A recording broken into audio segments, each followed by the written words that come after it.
நம்ம தமிழ்நாட்டுல இந்த தெற்கு மாவட்டங்கள் இருக்குல்ல, தாமிரபரணி, தூத்துக்குடி, திருநெல்வேலி, இந்த 3 மாவட்டங்கள்லயும் ஒரு வருஷத்துல பெய்ய வேண்டிய மழை ஒரே நாள்ல பெஞ்சு அந்த மாவட்டங்கள்ல இருக்கிற மக்கள் போட ட்ரெஸ் இல்லாம, சாப்பாடு இல்லாம, அவங்க வீடுலாம் மழை தண்ணியில அடிக்கப்பட்டு போயிருச்சு. இருக்கிறதுக்கு இடம் இல்லாம மக்கள் கஷ்டப்பட்டுட்டு இருந்தாங்க. அப்போ நம்ம தமிழ்நாட்டை ஆண்டுட்டு இருந்த முதலமைச்சர் மு.க.ஸ்டாலின் டெல்லி போறேன்னு போயிட்டாரு. மக்களை வந்து பார்க்கல.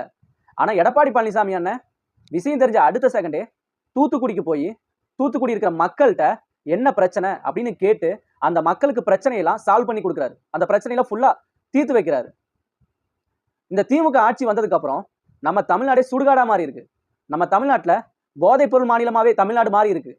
ஆனா எடப்பாடி பழனிசாமி அண்ணன் இந்த திமுக ஆட்சியில இருந்து மக்களை காப்பாற்றணும் அப்படின்னு போராடிட்டு இருக்காரு.